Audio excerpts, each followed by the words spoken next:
Inshuti bene data ndabaramukije mu izina rya Yesu. Ni akanyamuneza kuri twebwe kugira ngo dusubire kubonana kuri uyu munsi uri hejuru, hano ku rubuga rwanyu rwa Girintahe Imana. Muri kano kanya dufise umushitsi wa kure, sinzi ko ari we ari kure canke ari je ndi kure. Umushitsi ari mu gihugu ca Kampala, araza kutwibwira. Iri ribaye irigira kabiri tumutumira hano kuri runo rubuga, ivyuma bikatuyobera, ariko no munsi twovuga ko twateye intambwe. Imbere yuko tumwakira, reka dusenge. Yitwa Edward Shaka. Reka dusenge dushimire Imana iduhaye kano kanya. Mana uhoraho, Mana y'icubahiro, turagushimiye mu izina rya Yesu. Watugiriye neza kuri uyu munsi, uraduhuza kuri runo rubuga kugira ngo tuvuge ivy'ijambo ryawe. None tuwishize mu minwe yawe, dushize mu minwe yawe ikiganiro n'ivyiyumviro vyose biza guca ngaha. Ikitaguhesha icubahiro Mwami, turasavye ngo ntigisohoke kandi turakiboshe mu izina rya Yesu. Tunezerewe n'Umwami wacu Yesu Kristo yaje mw'isi kugira ngo umwizera wese ntazabone urupfu, ariko azabone ubugingo budashira. Uno munsi turashaka cane ko benshi batari bwakumve bakumenya, benshi batari bwafata ingingo yo kukumenya bakumenye, kandi bamenye n'inzira igushika ku Mana yacu. None rero tubaye dushima, ishimwe n'icubahiro n'ibibi vyawe, ni mw'izina ry'Umwami wacu Yesu Kristo, amen. Nshuti rero bagenzi, uyu munsi uri kumwe nanje Irene Nahazwe na mwene data Edward Shaka. Reka ndamuhamagare abibwire, hanyuma tuje ku kiganiro cacu nk'uko twabibemereye. Karibu mwene data Edward Shaka. Ego, urakoze mwene data Hilary. Wakomeje kuvuga amazina yanjye ariko ntibimbuza kuyasubiramo. Amazina yanjye ni Shyaka Edward, umusore wagiye ubuntu na Kristo, ahamagarwa muri ibi bihe turimo bigoye kandi biruhije. Nyobora ministeri yo bita Heaven's Way International Ministries mu Uganda, mu mujyi wa Kampala. Murakoze cyane, Uwiteka aduhe. Urakoze cane, turishimye no kumva uyoboye ministeri aho muri Uganda. Ku batahazi, kuko yari yahatubwiye ejo bundi, ni kw'ibarabara rija muri Kenya, Kampala, iruhande y'ikibuga gikuru c'umupira kuri Jinja Road. Suko se? Namubajije nti mbega inomero yaho, ambwira yuko ata nimero igira, ariko namwe ntivyobatera ingorane, kubera yuko nanje aho mvuka nta nimero ihaba. Ahandi mu bindi bihugu nk'ino haba amanimero 200, muri Amerika Latine nka Brazil haba n'inimero 5000 ku nzu.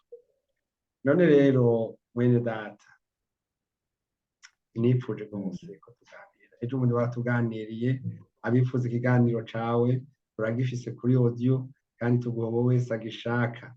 Naranezerewe cane n'ico kiganiro, kandi abandi bacumvise baranezerewe. Ubutumwa buriko buratangwa hirya no hino muri kino gihe, bamwe bari muri Egiputa, abandi bageze i Kanahani, ariko barya ivyamwa vyo mu gihugu c'isezerano, abandi ntiharagera nuko umukiza aza kubacungura, abandi tinyabuna yaraje, ari mu kugaruka, abandi bati reka ntiharagera. None wewe wobivuga kwiga, mukozi w'Imana, muri ibi vyose? Yega abantu ntibari kumwe, ego barizera, batonze umurongo nk'uko nakubwiye. Hari abari muri Egiputa, hari abageze muri Kanahani, hari abari mu kuduga. Wewe wotuganirira iki kuri ibi bihe? Murakoze nshuti musaraba. Mu by'ukuri nshingiye ku kibazo umbajije, cyangwa ku by'ibihe by'imperuka turimo, no ku butumwa uvuze butangwa, bamwe baravuga ubwo muri Egiputa, abandi bari mu rugendo, abandi bageze n'i Kanani, bamwe bakemera ko Kristo yaje, abandi ataraza cyangwa azaza. ariko cyane uyu munsi numvaga umutima wanjye shinge, hari ibintu bijya bintera agahinda kandi bimaze igihe bintera agahinda. Nigeze guhindura amasheni atandukanye cyangwa channel TV zivugabutumwa cyangwa z'amatorero, uko mpinduye nkasanga ubutumwa buriho ntibuvuga, ntabwo bwibutsa abantu iby'ubwami bw'ijuru no kwihana icyaha, nuko no kwibutsa abantu yuko Kristo umwami wacu agaruka azaza vuba gutwara itorero rye, ahubwo ugasanga bo bibereye mu bundi butumwa bwo gukundisha abantu iby'isi, bavuga ubutunzi bw'isi nk'uko babivuze, amasezerano ya hano ku isi, ariko bakirengagiza isezerano risumba ayandi yose kandi ari ryo bugingo buhoraho. Rero icyo navuga cyane cyane no gukangurira abantu abatuye isi ku mpande enye z'isi badukurikira muri iki kiganiro, kwirinda inyigisho ziriho muri iki gihe. Ntatinze reka dusome ijambo riri muri Timoteyo wa mbere, Timoteyo wa mbere ibice 4 umurongo waho guhera ku wa mbere kugeza ku murongo wa 2. Umutwe w'ijambo uravuga ngo ubuhakanyi bwo mu minsi y'imperuka. Ubuhakanyi bwo mu minsi y'imperuka. Hakavuga ngo umurongo wa mbere ngo ariko umwuka avuga yeruye ati mu bihe bizaza bamwe bazagwa bave mu byizere, bite ku myuka iyobya n'inyigisho z'abadayimoni, bayobejwe n'uburyarya bw'abigisha b'abanyabinyoma, bafite inkovu z'ibyaha mu mitima yabo nk'iz'ubushye. Ese aduhana umugisha. Umutwe w'ijambo watubwiye neza ubuhakanyi bwo mu minsi y'imperuka, ariko noneho batwereka yuko ubwo buhakanyi buzatangirira mu nyigisho zizaba ziriho mu gihe cy'imperuka. Kandi nanone Kristo yagiye abikomozaho, yisomye muri Matayo 24 mu kiganiro cyashize twarasomye, ugasoma muri Luka ibice 21 ndetse ugasoma no muri Matayo ibice 2, hatwereka ko hazaduka abahanuzi benshi b'ibinyoma. Kuba umuhanuzi w'ibinyoma si ukuvuga ngo nuko ahanuye ibintu ntibibeho, ahubwo niyo utangiye kwigisha ibitandukanye n'ibyo wari ukwiriye kwigisha cyangwa nuko ijambo ry'Imana ritubwira, uba umaze kuhanura ibinyoma cyangwa urimo wigisha ibinyoma. So hano Bibiliya itweretse yuko ngo bamwe ngo umwuka avuga yeruye ibizabaho mu gihe cy'imperuka, ubwo Pawulo yandikiraga Timoteyo amusobanurira ibiriho muri icyo gihe, kuko igihe cy'imperuka nababwiye ko cyatangiye ubwo Kristo yavukaga ku isi. Noneho amubwira n'ibizakurikira uko ibihe bizagenda biza, amubwira inyigisho zizaza ko zizagusha benshi. Kubera iki? Kugeza uyu munsi abantu bamwe bitwa ko bakijijwe ari benshi, ariko abari mu rugendo bafite ibyiringiro byo kubona ubugingo nibo bake. Abenshi barakizwa kugira ngo babone ubutunzi bw'isi bitewe n'uko arizo nyigisho ziri, n'abandi bari mu murimo w'Imana mu mihamagaro itandukanye, aho kugira ngo bibutse abantu ubwami bw'ijuru na mission yatumye Kristo atubambirwa ku musaraba i Golgotha, ahubwo ugasanga bararushaho gukundisha abantu isi, ku buryo abantu iyo bageze mu bihe bikomeye by'amagorwa, mu bihe by'amarushwa, mu bihe by'ibibazo, aho kugira ngo bashikame kubera ko bigishijwe inyigisho zibereka ko nta mubabaro mu isi, bagomba kubona 100% bakabaho neza, bigatuma bamwe bagwa bagasubira inyuma, abandi bakigishwa izo nyigisho ariko ntibabashe kwera imbuto zikwiriye abihaniye. Kubera iki? Ibyo bigishwa ni ibya hano ku isi. Izo nyigisho Bibiliya itubwiye ko ari inyigisho z'abadayimoni. Abantu bakigishwa ibidahwanye n'iby'ubwami, kubera ko mu by'ukuri icyo nabakangurira nihuse, impamvu mvuga gutyo ngo izo nyigisho ntizikwiriye, mbere ya Kristo ataraza habayeho integuza, habaho abahanuzi bahanuye ibyo kuza k'umwami Yesu, bavuga agakiza kagombaga guhabwa abarimo. Igihe Imana yohereza wagombaga kuzana ubutumwa butegurira kuza k'umwami Yesu, kuvuka k'umwami Yesu, ari we Yohana. Yohana iyo dusome muri Matayo mu bice 3, wumve ubutumwa yigishaga. Ubwo bwari ubutumwa bwabanjirije kuza kwa Kristo, cyangwa se kugira ngo Kristo aze gucungura itorero. Iyo usomye muri Matayo ibice 3 umurongo waho wa mbere reka ndawusome. n'uwa kabiri. Matayo umurongo waho wa mbere, umutwe w'amajambo uvuga ngo Yohana Umubatizi yigisha abatiza. Muri iyo minsi haza Yohana Umubatizi yigishiriza mu bugaragwa bw'i Yudaya, ati mwihane kuko ubwami bwo mu ijuru buri hafi. Yesu aguha umugisha. Ubwo ni ubutumwa bwabanjirije kuza kwa Kristo. Nta kindi Yohana yigishije. Ntiyigeze yigisha abantu iby'isi no gukunda isi. Ntago yigishije abantu kurongora, gushaka abagore, ntago yigishije abantu kubaka amazu n'amamodoka. Ibyo turabizi ko Kristo abitanga. Ariko icyatumye Kristo aza n'ubutumwa bwabanjirije kuza k'umwami Yesu turabwumvisha. Ntago Kristo yaje kubera yuko kugira ngo abantu babone ubutunzi bwo kwisi, kuko icyo gihe abatunzi bari bahari. Nta nubwo umwami Yesu yaje kugira ngo abasore nk'abashyaka tubone abagore, kuko n'ubundi icyo gihe barashakaga. Nta nubwo yaje kugira ngo abantu babone iby'isi byose, kuko n'ubundi mu isi harimo abatunzi.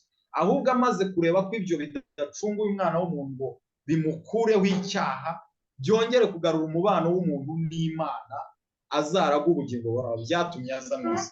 Hano integuza yabanjirije umwami Yesu. Yohana ngo yigishirizaga i Yudaya hose n'ahandi, ngo akabwira abantu ngo mwihane, mwumve ubutumwa bukwiriye. Ubwo ni ubutumwa bwabayeho mbere y'uko Kristo atangira kuvuga ubutumwa y'uko atubambira ataranaza, ngo mwihane kuko ubwami bwo mu ijuru buri hafi. Ni ukuvuga ngo ubutumwa nyakuri bukwiriye Kristo adushakaho ni ukubwiriza abantu kwihana no kubibutsa ko ubwami bw'ijuru bugize gute, buri hafi. Yohana yigishaga mbere y'uko umwami Yesu atangira kwigisha. Noneho reka turebe mu gihe nyirizina cya Kristo. Ubwo ni ubutumwa bwabanjirije Kristo mbere y'uko aza akanacungura umwana w'umuntu. Bwateguraga imitima y'abantu bubabwira ngo bihane bave mu byaha, hanyuma bakire agakiza kagombaga kuza ari we Kristo umwami wabo. Noneho reka dusome nanone dusomere muri Matayo ibice 4 n'ubundi umurongo wa 17, wumve ubutumwa Yesu Kristo wubwe yigishije. Umwami Yesu agumuka.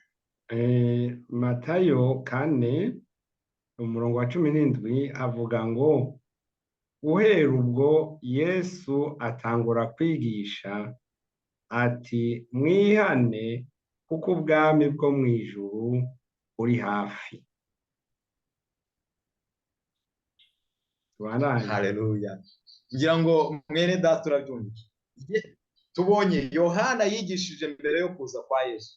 Nta yindi nyigisho yigishije keretse kubwira abantu ngo mwihane kuko ubwami bwo mu ijuru bugize gute, buri hafi. Na Kristo ubwe umwami wacu Yesu Kristo ageze ku isi, inyigisho yigishije yabwiye abantu ngo mwihane. Uwo ni Kristo ari we gakiza kacu, ari we Mesiya umwana w'Imana. Abwira abantu ngo mwihane kuko ubwami bwo mu ijuru bugize gute, bubegereye. Na Kristo ubwe ubutumwa yigisha, ubutumwa bwigishijwe mbere yo kuza kwa Kristo bwari ubwo kwihana no kwibutsa abantu ko ubwami bw'ijuru bugize gute, butwegereye. No mu gihe cya Kristo ubutumwa umwami Yesu yigishije yabwiraga abantu ngo mwihane kuko ubwami bwo mu ijuru bugize gute, bubegereye. Noneho tudatinze nanone dusomere muri Matayo. Uradusomera Matayo ibice 10. Matayo ibice 10 umurongo mu bice 10 umurongo waho wa 7. Umutwe w'amajambo uvuga ngo Yesu atuma abigishwa biwe 12 kwigisha. Umurongo w'indwi uvuga ngo uko mugenda kose mwigishe muti ubwami bwo mu ijuru buri hafi. amen, amen, amen. Uko mugenda kose wose. mwigishe muti ubwami bwo mu ijuru buri hafi. Noneho y'ikinyarwanda iravuga ngo nimugende mwigishe yuko ubwami bwo mu ijuru buri hafi. Ni ukuvuga ngo kwigisha ubwami bwo mu ijuru buri hafi ni ukwibutsa abantu yuko bakwiriye kuva mu cyaha, kuko ubwami bwo mu ijuru ni ubwera kandi n'ubukwiriye ni uwera, kuko ijambo ry'Imana ryarambwiye ngo mwiyeze mubabera nk'uko na data ari uwera. Mwumve Kristo, twumvisha ubutumwa bwabanjirije kuza kwa Kristo butegura kuza k'umwami wacu Yesu. None turebye ubutumwa bwariho mu gihe cy'umwami Yesu ari ku isi, ko yigishaga abantu kwihana, anabibabwira ko ubwami bw'ijuru buragize gute buri hafi. Na Yohana nibyo yigishije mbere ya Kristo. Noneho twumvishe n'ibyo Kristo yatumye abigishwa be. Twese turi abigishwa ba Kristo, nta yindi misiyo yaduhaye keretse ngize akabazo umukozi w'Imana, mwihane, ni ukuvuga muhebe ibyaha. Ibyo byaha yavuga ni ibihe n'ibiki?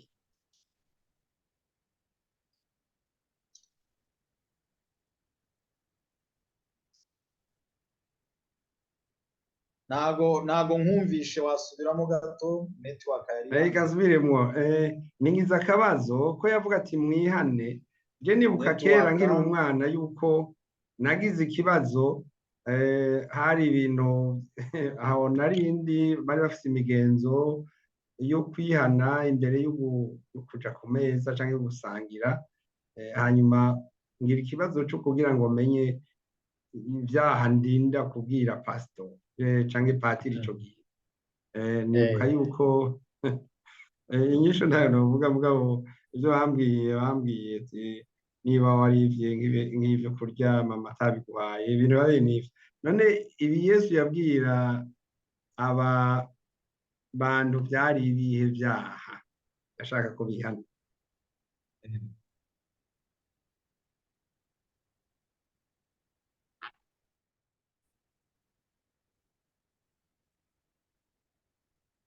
Wanyumvise? ntago nakumvaga, amarezo yaragiye kabisa. Okay, nta kibazo. Buja kwijambo bandanye turakigarukako, nubandanye wewe aho warugeze. Yesu yavuga ngo nimwihane, bandanye. Okay. Yesu yabwiye abantu kwihana, kandi natwe abo yahamagaye n'abo yatumye, uranyumva, natwe adutuma kubwiriza abantu kwihana no kubibutsa yuko ubwami bwo mu ijuru bugize gute buri hafi. Nanone soma muri Matayo ibice 28 umurongo wa 19 nsoze, hanyuma twinjiye muri icyo kiganiro wambwiraga. Matayo 28 umurongo wa 19 kugeza ku wa 20. Matayo 28 umurongo wa 19 gushika ku wa 20. Nuko nimugende muhindura amahanga yose abigishwa, mubabatiza mu izina rya Data wa twese n'iry'Umwana n'irya Mpwemu Yera, mubigishe kwitondera ivyo nabageze byose, umve ndi kumwe namwe iminsi yose ushitsa ku muhero w'isi. Ego nahejeje, tubandanye. Amen. Amen. Urabyumvisha? Hariya muri Matayo ibice 10 umurongo wa 7 twumvishe yuko yaduhamagariye kuvuga ngo nimugende mwibutse cyangwa mubwire ubwami bwo mu ijuru. Hano Kristo amaze kuzuka agiye gusubira mu ijuru, yongera gutanga iyo misiyo. Izo nizo nyigisho z'ukuri zikwiriye kwigisha abantu kwihana, kugira ngo bave mu cyaha bahindurwa abigisha ba Kristo, kuko ni waba umwigisha w'umwami Yesu ukiri mu byaha. Hanyuma wamara kubigisha bahindurwa, ukabibutsa yuko n'umwami Yesu agiye kugaruka, kuko nibwo ubwami bw'ijuru. Nk'uko Yohana yaje avuga ibyo kuza kwa Kristo, nk'uko abahanuzi babanje guhanura ibyo kuza k'umwami Yesu, igihe kikagera hakaza integuza ari we Yohana akabwira abantu kwihana kugira ngo babashe kwakira Kristo wari ugiye kuvuka cyangwa wari ugiye kuza kubacunga. Nanone na Kristo ubwe akongera kubwira abantu ati murusheho kwihana kugira ngo mubashe kubana namwe no kugendana namwe mbacungure muzabone ubugingo. Natwe aduha misiyo, nta bundi butumwa twahawe, nta bundi butumwa dukwiriye kumva muri ibi bihe by'imperuka keretse kwibutsa abantu ko bihana bakakira umucunguzi, kuko ari hafi kugaruka gutwara ishengero rye cyangwa itorero rye, urusengero rwe. So hano nanone atweretse yuko tugomba kugenda tugahindurira amahanga yose kuba abigishwa, bamara kuba abigishwa bakabatizwa, bamara kubatizwa kuko bizeye, bamara kubatizwa ngo bakitondera, tukabigisha kwitondera amategeko y'umwami Yesu yose yavuze. Ayo mategeko wahoze umbaza ikiganiro twahoze tugirana, ariko ikintu kirimo kintangaza uyu munsi, nta inyigisho ziriho ubu zirimo ziravuga iby'amasezerano y'isi, ziravuga ibitangaza byo ku isi, ziravuga imibereho yo ku isi, ariko ndagira ngo mbabwire ngo n'ab'isi ibyo barabifite. Ibyo rero si byo twahamagariwe kwigisha abantu, ibyo si byo twahamagariwe kubwira abantu, kuko na Kristo si yo mission yamuzanye mu isi. Icyatumye aza mu isi ni ukugira ngo umwana w'umuntu abone ubugingo buhoraho, ubutunzi bwo mu ijuru.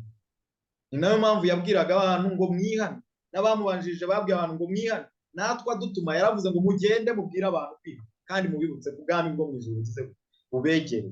So rero ibyo byaha ntabwo wabasha kubana na Kristo nta nubwo wabona ubwami bw'ijuru ukiri mu byaha. Wahoze umbaza ibyaha, ababikeneye muzasome mu Bagalatiya, igitabo cy'Abagalatiya, cyangwa n'ubu twahasoma ibice 5 guhera ku murongo wa 19 kugeza ku wa 21. Abagalatiya cyangwa se guhera ku murongo n'itwara ibice 5 umurongo wa 16 kugeza ku wa 21. Ibice 6 kugeza 5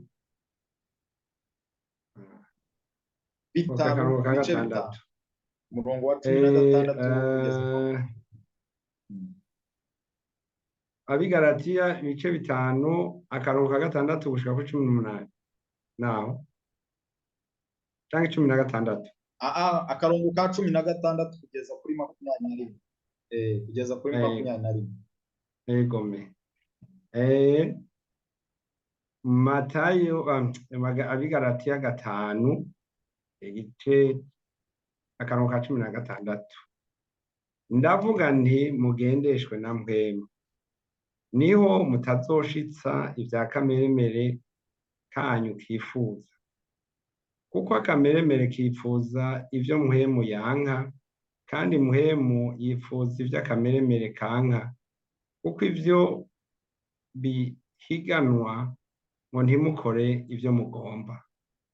Ariko namba murongorwa na mpwemu imuganzwa n'ibyagezwe, kandi ibikorwa bya kameremere kacu biramenyekana n'ibi: ubushakanyi, ibihumanya, iby'isoni nke, gusenga ibigirwamana, uburozi, ubwansi, intonganya, ishari, uburake, ikeba, kwitandukanya ibice, igono, kuboregwa, kudandahirwa n'ibindi bene ibyo ndabibaburiye nk'uko nabiburiye kera, yuko abakora ibisa n'ibityo batazoragwa ubwami bw'Imana. Amen. Ngira ngo wenda reka nanjye nsome mu Kinyarwanda kugira ngo n'abamva ururimi rw'Ikinyarwanda bazagira ngo imirimo ya kamere n'imbuto z'umwuka.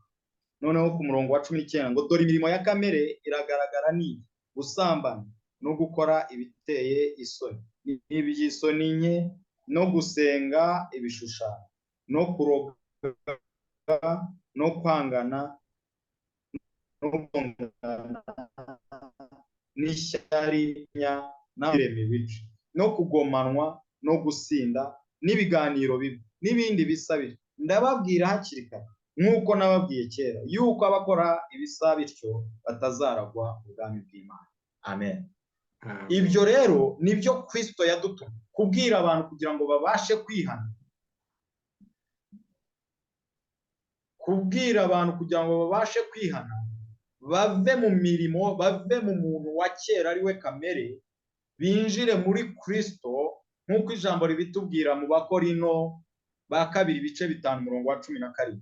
Aratubwira ngo umuntu iyo ari muri Kristo Yesu ngo ababaye icyaremwe gishya, ngo ibya kera biba bishize, ngo ahubwo ahindutse mushya rwose. So Abakorino ba kabiri ibice 5:17.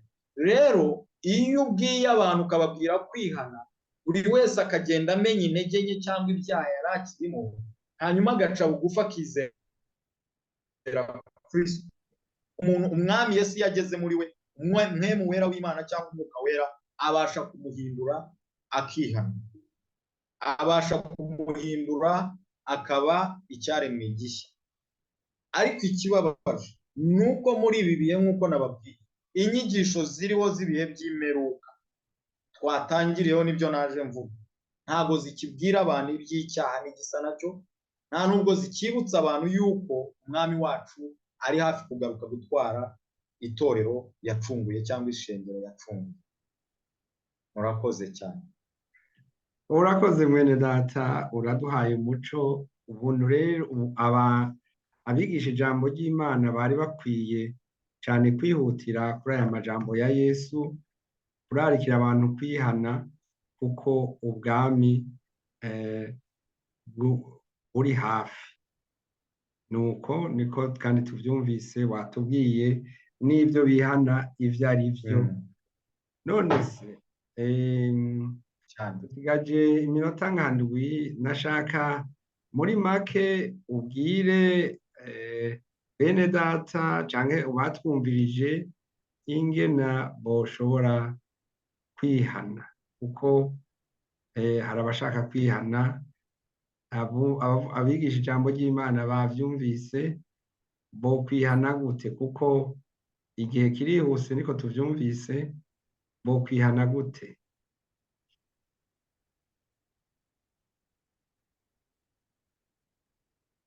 Ndumva utanyumvise.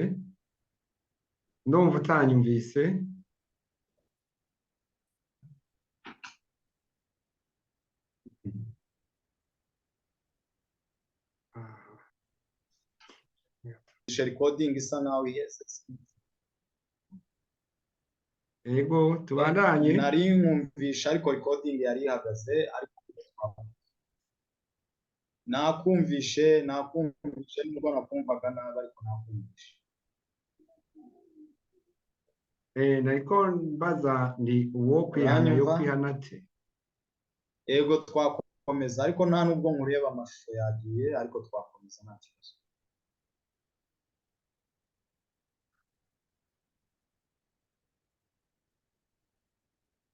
Komeza, ndenda kumva ndanakubona. Kwihana, abatwumva n'abaduteza amatwi, icya mbere ni ukumenya yuko uri umunyabyaha, ukamenya yuko kandi Kristo yaje akabambwa ku musaraba, agapfa ku bwawe kugira ngo umwizere ucungurwe. Ijambo ry'Imana mu rwandiko rwa Yohana, mu butumwa bwiza bwa Yohana ibice 3:16 yaravuze ngo kuko Imana yakunze abari mu isi cyane, byatumye itanga umwana wayo w'ikinege, kugira ngo umwizera wese atarimbuka ahubwo ahabwe ubugingo buhoraho.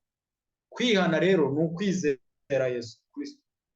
Iyo umaze guca bugufi ukemera Kristo ko yaba umwami n'umukiza w'ubugingo,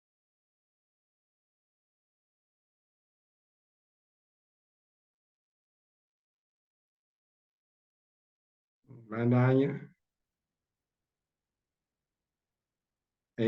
Mwene data yariko aravuga ku bijanye ni kwihana. Yarahagaze kuri ca canditse co muri Yohana 3:16, eh, amaze kuvuga ati iyo umaze kwihana eh, uba ubaye ntiyari bwabandanye ariko uba umaze kwihana wakiye Yesu akihana ibyaha byiwe abaye mbese umuntu mushasha. Karibu mwene data, n'ubu turakumva ese akwezagire. uranyumva? Ego, uranyumva? ndakumva. Yesu aguhezagire, ja kwijambo.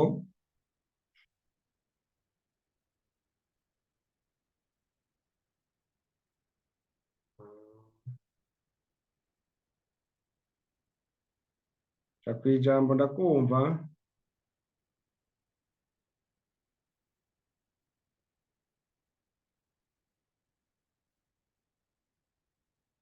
Ariko haba ikibazo c'uko ntamwumva. Ikiganiro rero kiriko kiramera nk'ikiriko kiraja ku musozo, nubwo bitaheze neza. Ubwo tuzosubira tubone akandi karyo ko kumutumira mwene data Shaka. Nkuko nababwiye, ubu n'umukozi w'Imana akorera mu gihugu ca Uganda, akaba ahafise igikorwa, arafise ishengero akoreramwo hariya muri Kampala nk'uko yabitubwiye. Ego, tubandanirize niba bikunze tugere ku musozo, duhamagarire n'abaja kwakira Yesu nk'umwami n'umukiza wabo. Hanyuma ubwo turatanga inomero zawe, barabara basigaye barize.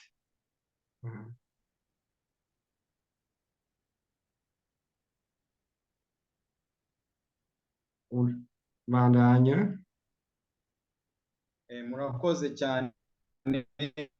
Nari ndimo mbabwira ngo uza Kristo nk'umwami n'umukiza nuko yemerera Kristo ko ari umwami n'umukiza w'ubugingo bwe, kandi ko yamupfiriye ku byaha, yapfuye kubw'ibyaha bye ndetse akazuka kubw'ubugingo, kugira ngo twese abamwizeye dupfe ku byaha tuzukane nawe mu bugingo buhoraho. Rero buri wese udukurikiye yakwemera, yamanika amaboko ye, yapfukama se.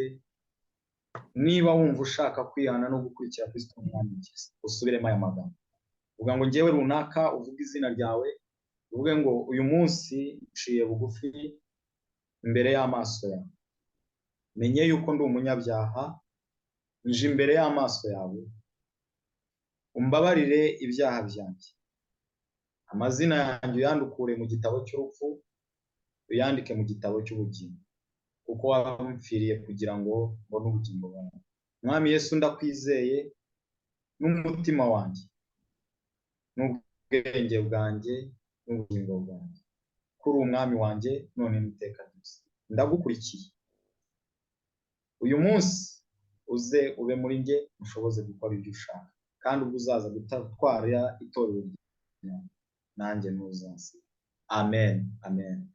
Ijambo ry'Imana ryaratubwiye ngo niwizeza umutima wawe ukatuza akanwa kawe yuko Kristo ari umwami n'umukiza, kandi ko yapfuye akazuka, uzakizwa. Ubwo kuva usubiyemo ayo magambo urakijijwe mu izina rya Yesu. Asigaye ni ukwirinda icyaha n'igisa nacyo, kandi ugashaka mu maso y'Imana kugira ngo urusheho kuguha imbaraga zo gukora ibyo gukiranuka. Umwami Yesu aduhe umugisha. Wirinda inyigisho z'ibinyoma zigukundisha isi kurusha uko zigukundisha ubwami bw'ijuru. Murakoze mwene data Hirana. Turagushimiye cyane mwene data Shaka Edward. Uratwigishije neza, novuga nti kubahuvye uraduhubuye. Ni ukuvuga ubahushije inzira ubasubije mu nzira, kugira ngo bamenye inzira dukwiye gukurikira iyo ariyo, haba mu kwigisha canke mu kwifata muri kino gihe. Twanezerewe no kukwakira naho ubuhinga butatworoheye, ariko nawewe impwemu yakuvugiyemwo iguha uburyo kugira ngo bikunde. Karibu n'ubugira kandi. Ubu rero turatanguye. kumbure tuzaba twagize Amen. n'ibindi vyiyumviro bituma dushobora kumvikana neza n'amajwi yacu akumvikana neza n'amasanamu akaboneka neza. Amen. Eh, Umwami Yesu azaduha ibikoresho bituma ubutumwa bugomba gutambuka nta mbogamizi mu izina rya Yesu. neza cane, neza cane. Ego, iyi nimero yawe ejo bundi warayiduhaye, mbere zabaye zibiri, iyo ukoresha kuri WhatsApp ni akamenyetso ko guteranya amajana MTN. na 56, hanyuma 78, hanyuma 9 ubusa 65 kuri Jinja Road, ibarabara rija i Kenya hafi ya National Stadium, canke stade nkuru y'igihugu i Kampala. Naje ndahabona naho ndarahashika. Hanyuma iyindi nimero, hari iyindi nimero wavuze, kuko kubera aho nari mbaje nimero wambwiye uti barantelefona kugira ngo tubakire, mbese none rero urumva baca baronka protocole, kandi urumva ko arivyo bikomeye. Woyitubwira canke iyi irakwiye? Nayibabwira, iyo ni iya WhatsApp, uretse ko inakwiriye kuko abenshi bakoresha za WhatsApp, ndizera. Uko udafite WhatsApp cyangwa se ibaye imunaniye, nayibabwira, ni akamenyetso ko guteranya 256 5 3 3 8 312. Murakoze cyane. Ariko iyo ntabwo iri kuri WhatsApp, iri kuri WhatsApp ni iriya yambere. Bavyumvise.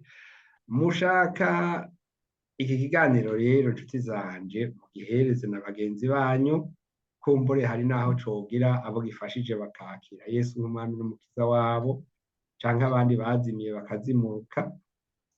Ego, hanyuma inimero y'iki kiganiro mushobora kuntorako, kandi ntimuzosubire no kubimbaza ngo mbega inimero twoyitanga.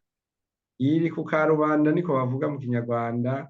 Inimero yanje ni akamenyetso ko guteranya 49 15 77 4 ubusa 8 8 2 6. Nuko rero turabikebanuye, ubwo tuzosubira kubonana mu kindi kiganiro kitazotinda. Yesu abahezagire.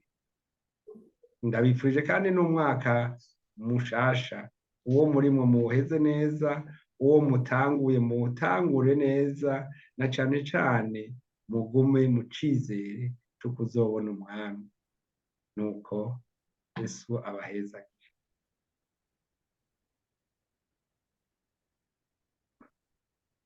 Amen.